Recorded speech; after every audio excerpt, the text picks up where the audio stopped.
নমস্কার বন্ধুরা, আমি সুমনা চলে এসেছি নতুন দিনে নতুনভাবে নতুন আর একটা ভিডিওর সাথে আপনাদের কাছে। আজকে হচ্ছে সোমবার, সপ্তাহের প্রথম দিন। এখন বাজে সকাল 11টা। এখন থেকে আমি আমার ব্লগটা শুরু করছি। আজকে তো সকালবেলায় পাপ্পু একটু তাড়াতাড়ি বেরিয়ে গেছে, ওই জন্য সকাল থেকে রান্না বান্নাটাও হয়ে গেছে সেরমভাবে।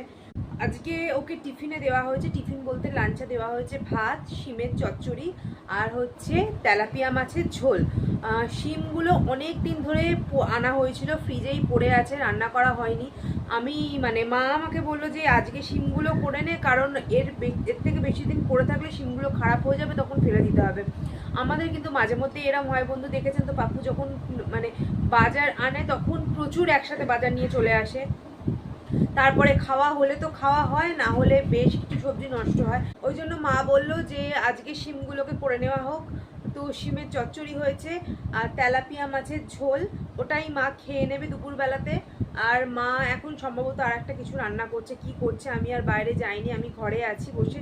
আজকে সকাল থেকে না ভালো লাগছে না। গতকাল রাত্রিবেলা না আমার একটু হাতটা চুল করছিল, তো কেমন যেন একটা ইরিটেট হচ্ছিল। তো ভাবলাম যে একটা অ্যালার্জির ওষুধ খেয়ে নিই। একটা অ্যালার্জির ওষুধ পুরোটাও খাইনি, অর্ধেকটা খেয়েছি।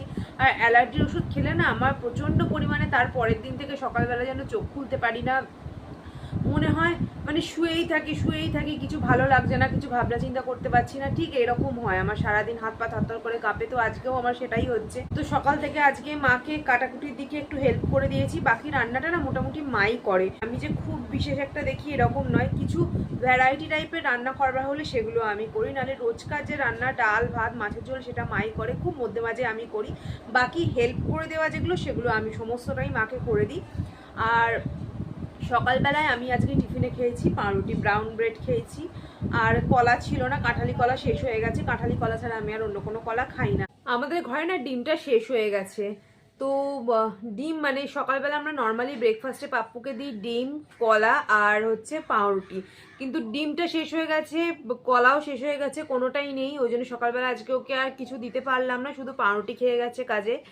অন্যান্য দিন আর গতকাল না বেরোনো, রাত্রিবেলা একবার বেরোনো হয়েছিল মুদির দোকানে কয়েকটা জিনিস কেনবার জন্য, কিন্তু যেহেতু সানডে ছিল, আর নর্মালি সানডেতে বন্ধ থাকে না, কিন্তু গতকাল দোকানটা, আমাদের বাড়ির সামনে মুদির দোকানটা বন্ধ ছিল বলে আর কিনে আনা হয়নি।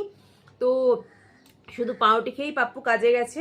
একটু হাতিবাগানে যাব, কয়েকটা জিনিস কেনাকাটা করার আছে, খুব ছোট ছোট জিনিস, যেগুলো হচ্ছে আমাদের ঘরে জলের বটলগুলো না খুব বাজে কন্ডিশন হয়ে গেছে, খুব বেশি দিনের পুরনো নয়, তাও জানি না কেন জলের বোতলগুলোতে একটা মা তো প্রতিদিনই পরিষ্কার করে, আমিও পরিষ্কার করি, তাও জানি না কেন খুব খারাপ হয়ে যায় কিছুদিন বাদে বাদে জলের বোতল। জানি না আপনাদের সঙ্গেও এটা হয় কিনা। প্লাস্টিকের জলের বোতল যদি আপনারা ইউজ করেন তাহলে আপনারা আমাকে অবশ্যই কমেন্ট করে জানাবেন যে এটা হয় কিনা। আমরা তো লেবু দিয়ে, লেবুর খোসা দিয়ে অনেক রকমভাবে পরিষ্কার করি, কিন্তু তাও এরম হয়। আসলে আমাদের এখানে না জলটা, বাড়ি যেহেতু ফ্ল্যাট সেহেতু বোরিংয়ের জল, জল তো আমাদের আর অ্যাকোয়াগার্ড লাগানো নেই, জল আমরা এখান থেকে কিনি, ভারী দাদারা এসে জল দিয়ে যায়, তো তারা টালার জলই দিয়ে যায়। কিন্তু জানি না কেন আমার মামার বাড়ি হচ্ছে হাতিবাগানে, ওরাও সবাই টালার জলই ইউজ করে, কিন্তু ওদের এরকম হয় না, আমাদের কেন হয় জানি না এরকম। তো কিছুদিন বাদে বাদে বোতলগুলোর অবস্থা এমন হয়ে যায় যে 3-4 মাসের বেশি ব্যবহার সত্যিই করা যায় না। স্টিলের গ্লাস আমাদের ঘরে অনেক আছে, কিন্তু যেহেতু ছোট ফ্ল্যাট, আমাদের ফ্ল্যাটটা খুবই ছোট, আর ছোট জায়গার মধ্যে না জলের বোতল, স্টিলের গ্লাস, আর এখন তো স্টিলের গ্লাসে খাওয়ার চল আমাদের ঘর থেকে মোটামুটি উঠেই গেছে, বটলে করেই জল খাওয়া হয়, আমি তো ম্যাক্সিমাম বটলেই খাই। তো স্টিলের গ্লাসগুলোকে সব বাংকারে তুলে দেওয়া হয়েছে। এবার যদি এবারে স্টিলের গ্লাসগুলো বার করবার জন্য বাংকারে উঠতে হবে, বাংকারে উঠে বার করতে হবে, আর বাংকারে আমাদের ভর্তি জিনিসপত্র, বাংকারে উঠে কিছু বার করতে গেলেই না কান্না পেয়ে যায়। ওই জন্য ভাবলাম যে আবার বাংকারে উঠবো, আবার স্টিলের গ্লাস নামাবো, তার থেকে ভালো হয় যে দুটো 2-3টে বোতল কিনে নিয়ে চলে আসি পরিষ্কার, সেটাই ভালো হবে। তো দেখা যাক। মা তো একদম প্লাস্টিকের বোতলের পক্ষপাতী নয়, মা একদম প্লাস্টিকের বোতলে জল খেতে চায় না, বলে আমি বালতি থেকে তুলে স্টিলের গ্লাসে জল খাবো তাও ভালো, কিন্তু জলে প্লাস্টিকের বোতলে আমি একদম খাবো না। তো যাই হোক, মাঝে ভেবেছিলাম যে একটা 2-3টে স্টিলের বোতল কিনি, কিন্তু কেনা হয়নি। আর যাই হোক, দেখি পরে সময় সুযোগ বুঝে কিনবো একটা আধা করে। আর একটা স্টিলের বোতল কিনে নিলে মোটামুটি প্রচুর দিন চলবে, ওটা খারাপ হওয়ার কোনো চান্স থাকে না। তো দেখা যাক কি হয়। আজকে তো আগে হাতিবাগানে যাই। আর হাতিবাগানে গেলে কি হয় বলুন তো, একটা জিনিস দেখার পর আরও মানে আমার তো মেয়েদের মোটামুটি সব মেয়েদেরই কিছু না কিছু দেখলে পছন্দ হয়ে যায়। প্রয়োজনীয় জিনিসও ইচ্ছা করে কিনতে, অপ্রয়োজনীয় জিনিসও ইচ্ছা করে কিনতে, বিশেষত আমার তো করেই। কিন্তু না, বিশেষ কিছু কিনবো না, খুব অল্পর ওপর দিয়ে কিনবো। তো আজকে সেই জন্যই একটু যাব হাতিবাগানে, কয়েকটা বটল কিনবো, আরও কয়েকটা ছোট ছোট কৌটো কেনবার আছে। আমাদের রান্না সিলিকনের যে স্প্যাচুলাটা আছে সেটা একদম ভেঙে গেছে মাঝখান থেকে, তো সেটা একটা কিনবো।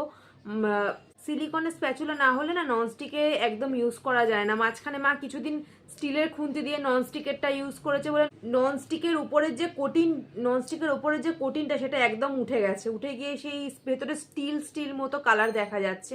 তো যাই হোক, একটা সিলিকনের স্প্যাচুলা কিনবো।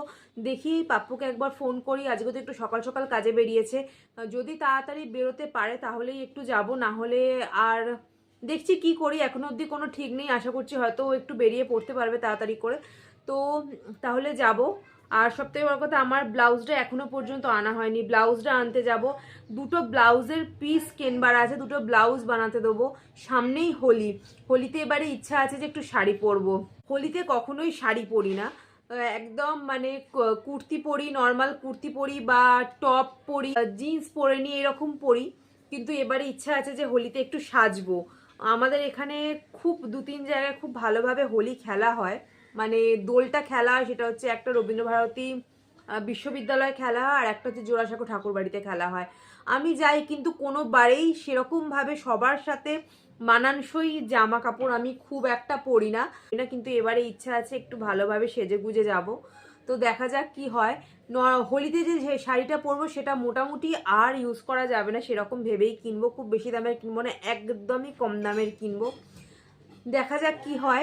গত কিছুদিন ধরে আমি একটা সমস্যায় খুব ভুগছি বন্ধুরা, সেটা হচ্ছে দেখুন আমার গালের এই যে ব্রণগুলো, এই ব্রণগুলো আমার ছোটবেলায় কিন্তু প্রচুর পরিমাণে ব্রণ হতো, কিন্তু তারপরে একটা সময়ের পর থেকে ব্রণ একদম বন্ধ হয়ে গেছিলো, কোনো নামনিশান ছিল না ব্রণ।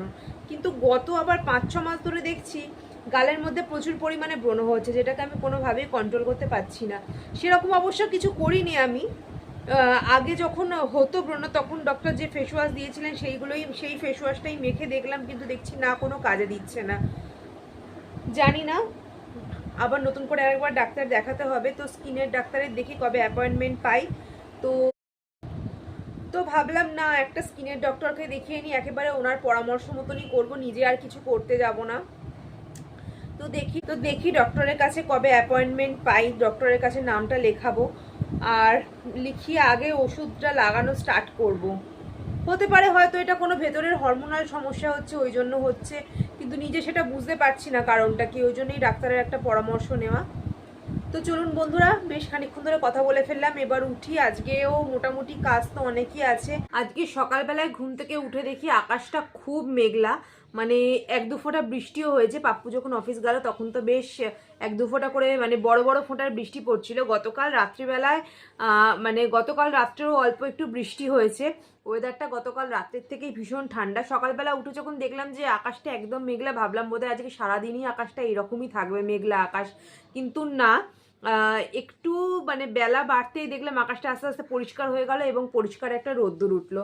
যাই হোক, মাঝে মাঝে মেঘলা আকাশ ভালোই লাগে দেখতে, আবার মাঝে মাঝে মেঘলা আকাশ দেখলে মনটা জানি না কেন খুব খুব হঠাৎ করে খারাপ হয়ে যায়। তো চলুন বন্ধুরা, অনেকক্ষণ ধরে আপনাদের সঙ্গে কথা বলে ফেললাম, এবারে আস্তে আস্তে ঘরের কাজে হাত লাগাই। রান্নার দিকটা ওদিকে মোটামুটি মা কমপ্লিটই করে ফেলেছে, আমার এখনও ঘর পরিষ্কার করব।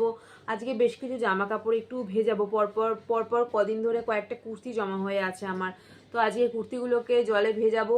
রোদ্দুরটাও উঠেছে, ভালোভাবে কেচে কুচে আগে রোদ্দুরে দিয়ে শুকিয়ে নেবো। আর সকাল থেকে না ঘুমটা কিছুতেই যেন ছাড়ছে না, সকালবেলা 2বার অলরেডি চা খাওয়া হয়ে গেছে, এটা নিয়ে 3বার চলছে, তাও যেন মনে হচ্ছে ঘুম ছাড়ছে না। এই ঘুম ব্যাপারটা আজকে যাবেও না যতক্ষণ না মানে সন্ধে হওয়ার পরে আপনি আপ এই ড্রাউজিনেসটা চলে যাবে। সকালবেলায় আমি যতই চেষ্টা করি চা খাই কফি খাই, কোনোভাবেই যাবে না। এই জন্য আমি অ্যালার্জির ওষুধটা একদম পছন্দ করি না, কিন্তু কালকে রাত্রিবেলায় আমাকে বাধ্য হয়ে খেতে হয়েছে, ভীষণ একটা অস্বস্তি লাগছিল আমার। তো যাই হোক বন্ধুরা, চলুন তাহলে এবার উঠে আস্তে আস্তে ঘরের কাজগুলো সারি, তারপর আবার আপনাদের সঙ্গে দেখা করছি। যেহেতু আপনাদেরকে বললাম যে সকাল থেকে একটু ঘুম পাচ্ছে, সেহেতু আজকে আর দুপুরবেলায় ভারী কিছু খাওয়ার ইচ্ছে একদমই হলো না। একটু ছাতু গুলে আনলাম, আজকে দুপুরবেলায় ছাতুই খাবো, কারণ ছাতুটাই খেতে ইচ্ছা করছে, চিবিয়ে চিবিয়ে কিছু খেতে ইচ্ছা করছে না। তো একটু ছাতু খাই, এখনো অবধি স্নান হয়নি। আজকে ভাবলাম যে খেয়ে নিই আগে খাবার, খেয়ে দিয়ে তারপরে স্নান করব, স্নান করে উঠে তারপরে পুজো করব।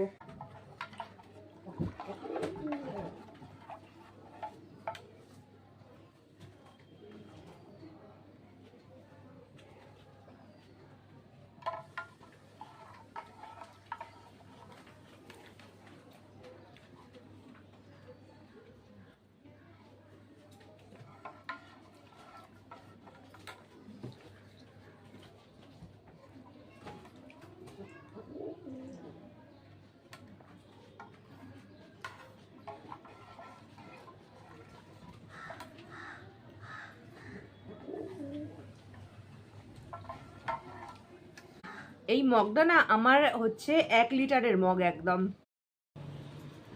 এই মগটাই না গুলতে খুব সুবিধা হয়, লেবু, কাঁচা লঙ্কা, পেঁয়াজ সবকিছু দিয়ে একসাথে ছাতু দিয়ে ছোট জায়গায় গুলতে খুব অসুবিধা হয়, এটাতে গুলতে খুব সুবিধা হয়।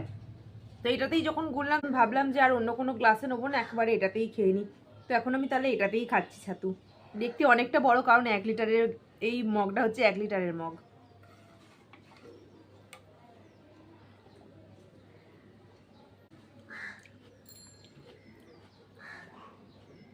আর এই মগটা আমি কোথা থেকে কিনেছিলাম জানেন? বাড়ির নিচে সেই গাড়ি আসে না, স্টিলের প্রচার গাড়ি, তো সেখানে 100 টাকা করে বিক্রি হচ্ছিল, অনেক কিছু বিক্রি হচ্ছিল। নর্মালি গাড়িগুলোতে অনেক কিছু বিক্রি হয়, তো তখন সেই গাড়িটা থেকে এই মগটা কিনেছিলাম 100 টাকা দিয়ে। প্রথমে মনে হয়েছিল ভালো, কিন্তু 2-4 দিন ইউজ করার পর না এই কোণ থেকে আস্তে আস্তে ফেটে গেল। খুব বেশি দিন হয়নি মগটা ইউজ করছি, এত বড় মগটা যে 100 টাকায় পেয়েছি এটাই অনেক, কিন্তু ফেটে গেছে। মানে পুরোপুরি জল ভরে কিছু ইউজ করতে পারি না, অর্ধেক করে ভরে ইউজ করতে হয়। আমি বেরোবো বলে একদম রেডি হয়ে গেছি। পরে নিয়েছি একটা ব্ল্যাক কালারের সিম্পল কুর্তি, রেড কালারের লেগিংস দিয়ে, আর মুখে খুব হালকা মেকআপ করেছি, হালকা কম্প্যাক্ট একটা ছোট্ট টিপ, হালকা একটু লিপস্টিক, আর চোখে হালকা একটু কাজল। ব্যাস এই হচ্ছে আজকে আমার মেকআপ। আর নিয়ে নিয়েছি আমার রেগুলারের ইউজের যে ব্যাগটা আমি সবসময় ইউজ করি, সেই ব্যাগটাই নিয়েছি। আর অ্যাজ ইউজুয়াল আমার চুলটা কোনোদিন আমি ঠিক করতে পারি না, এটা আমার রোজের প্রবলেম।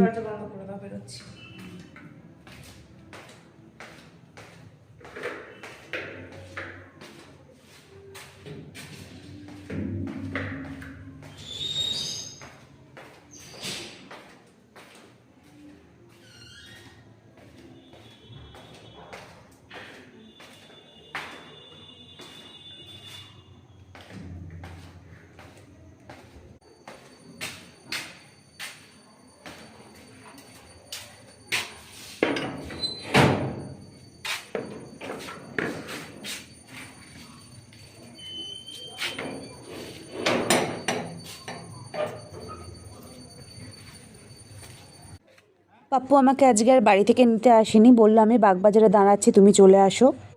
আমার বাড়ি থেকে বাগবাজারে ডিরেক্ট অটো আছে, কিন্তু সেই অটোর সামনে যেতে গেলেও আমাকে মিনিট 5 হাঁটতে হয়। আর এটা হলো আমার বাড়ির সামনে একটা ছোট্ট শিব ঠাকুরের মন্দির। সেদিন সোমবার ছিল বলে শিব মন্দিরটাকে এত সুন্দর করে সাজানো হয়েছিল। যাই হোক, হাঁটাটা শরীরের পক্ষে খুবই প্রয়োজনীয়, কিন্তু হাঁটতে বেরোনো আমার বিশেষ একটা হয় না। আজকে পাপ্পু আনতে আসবে না বলে বেশ ভালোই হলো, এই সুযোগে আমার হাঁটাটাও হয়ে গেল।